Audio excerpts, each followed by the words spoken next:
vittu pussukaiseni siellä CD-soittimen äärellä. Anssi Setä kertoo nyt teille seuraavaksi iltasadun. Ja tämä Satu kertoo teille sta.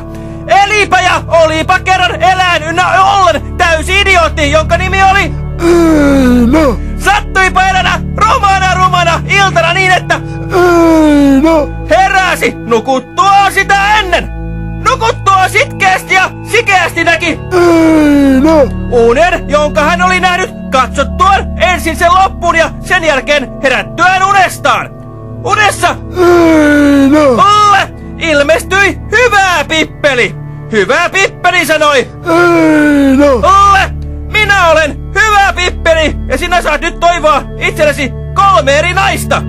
Voi äiti, innostui.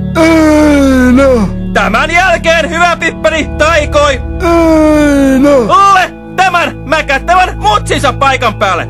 Oletkos muistanut käydä tässä kuussa suihkussa, mäkätti? Mäkättävä mutsi. Olle sättännän huora noitui mäkättävälle mutsilleen. Tämän jälkeen Hyvä Pippeli taikoi saatanan huoran Olle. Paino helvettiin, sitä sanoi saatanan huoralle, joka painui takaisin sinne, mistä oli tullutkin. Sinulla on jäljellä vielä 1 toiveidesi nainen, sanoi Hyvä Pippeli. Olle, vitu homo, hermostui Hyvälle Pippelille.